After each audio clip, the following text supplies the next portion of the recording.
tudo bem? Aqui é o professor Adriano e hoje a gente vai falar um pouquinho mais sobre as nossas unidades, sobre a psicologia e o comportamento do consumidor. A gente pode perceber aqui nessa imagem, onde tem algumas pessoas que estão com algumas variáveis aqui, ó. E a gente consegue entender que algumas pessoas pensam em moda, outras pessoas em carro, outras pessoas em viagem, outras pessoas em esportes e assim sucessivamente. Mas no primeiro momento precisamos entender o que é o consumo. Esse comportamento é o estudo de quando e porquê e como as pessoas decidem comprar ou não um determinado produto. Ela vai combinar muitos elementos, vai combinar psicologia, sociologia, a parte econômica e tentar compreender o processo nessa tomada de decisão desse comprador, seja tanto individualmente como em grupo. A partir desse momento, precisamos conhecer o mercado de consumidores. E como que eu vou conhecer o mercado de consumidores? Eu irei conhecer esse mercado mediante a pesquisa de marketing. A pesquisa de marketing, ela pode ser exploratória ou conclusiva. A pesquisa exploratória fornece conhecimento sobre um determinado tema. Ela pode gerar uma hipótese ou não. Ela utiliza também as fontes secundárias, que são os estudos de caso, que são baseados nas experiências e observações informais ou livros que já aconteceram, que já obtiveram algum tipo de resultado. A gente também tem a questão da pesquisa conclusiva, que possui procedimentos bem estruturados, que é na questão de hipóteses, questionários,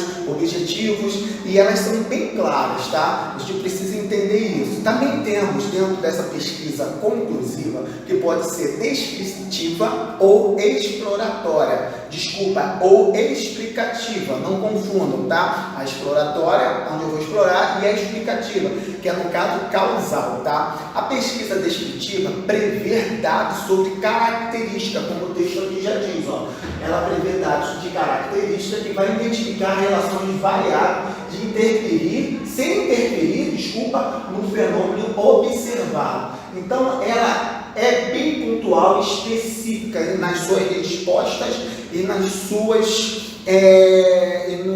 situações pontuais, tá? A pesquisa também descritiva, ela trabalha com a ferramenta de questionário, como diz aqui, questionários, entrevistas, discussões em grupos, onde essas discussões em grupo tem que ter sempre um intermediário. Então, eu preciso entender que para eu começar a conhecer o mercado de consumidores, eu preciso buscar dentro de alguns relatos, em algumas outras pesquisas, seja elas já secundárias, que já existiam, ou então eu vou buscar umas novas pesquisas que a gente diz no primário, tá? A pesquisa explicativa também, ou causal, ela mede a intensidade do fenômeno ocorrido dentro das suas causas, né? Que a gente pode chamar assim sucessivamente. Ela tem um projeto muito experimental, com o propósito de captar as relações e as causas e efeitos e eliminar as contradições. Então, para que serve ela?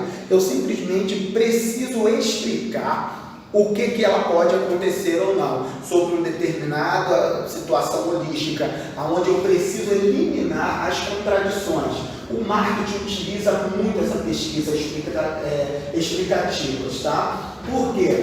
Porque ela testa o mercado. Ela vai lá, coloca o produto dentro do mercado e começa a perceber isso, se vai ter uma boa aderência ou não. A gente consegue observar isso muito bem dentro de algumas questões de supermercados, onde você está fazendo a sua compra e lá tem aquele vendedor fazendo com que você experimente determinado produto, tá? A partir disso, a gente vai entrar no estudo de comportamento do consumidor, que é baseado no comportamento de consumo e como o consumidor desempenha isso. Então, existem três funções bem distintas. É quem utiliza, quem paga e quem compra. Então, quem utiliza o produto é um comprador.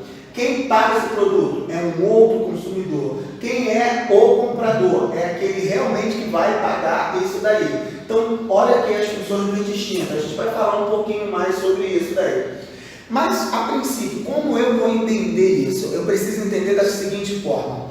um marketing de relacionamento, ele precisa ser muito ativo dentro dessas questões. Ele precisa analisar esse comportamento do consumidor e ele precisa rever as fases, que é a fase de obtenção, a fase que é o início, onde ele compra isso. Ele precisa gerar a fase de consumo, que é quando ele, sobre qual circunstância, esses consumidores utilizaram esse produto, e a parte da eliminação, onde ele vai analisar o ponto fase da vista da ecologia. Hoje a gente tem visto muitas empresas que simplesmente utilizam dessa forma para vender um pouco mais. É o comportamento dele, tá? Se é um copo ecológico, se é algo que está baseado dentro da tecnologia, isso é muito importante para definir a compra ou não de um determinado produto, tá? Com isso, a gente vai utilizar alguns estudos para entender melhor esse comportamento do consumidor. E aí a gente entra dentro dos fatores psicológicos, onde a gente vai falar um pouco de cultura, a gente fala do social, de pessoas e do psicológico mesmo. Então, o fator cultural diz respeito a valores adquiridos, convivido socialmente de determinada região. Então, isso daí é muito importante, porque determinada região acaba tendo um determinado processo. Você vai no sul, as pessoas lá, os consumidores, consomem muito mais chimarrão, consomem muito mais outros processos alimentíssimos, né? Chega lá, tem um churrasco, é muito bem feito. Então, essas influências da cultura da região, tá? A gente também pode falar também do fator social, onde ele perceberá que envolve grupos de referência, está baseado muito dentro do fator social. Eu convivo com pessoas que têm determinadas ações, que têm determinados consumos informais e não. Então eu preciso entender um pouco sobre esses papéis das posições. Os outros fatores são pessoais. Esses fatores pessoais são características do consumidor possui, ou seja, empírica. O que é isso? É dele, de experiência dele, como que ele fez. Então essas experiências são adquiridas ao longo do tempo. Então ele pode comprar ou não, dependendo da situação que foi, da experiência que ocorreu na vida dele ou com aquele determinado consumo. Então a gente fala um pouco sobre a ocupação que ele tem, a gente fala um pouco sobre o estilo de vida, a personalidade, as condições econômicas, a idade, o estado, o ciclo de vida, que essa pessoa está passando. Então é muito importante que a gente entenda sobre esses fatores pessoais. E também a gente tem os fatores psicológicos, como aqui disse, a motivação, a percepção, as crenças e as atitudes são todos fatores que podem simplesmente psicológicos vão envolver determinadas ações para que o cliente compre, para que esse consumidor volte. Por exemplo, quantas vezes talvez você já não tenha sido motivado a comprar, a satisfazer uma necessidade para comprar algo?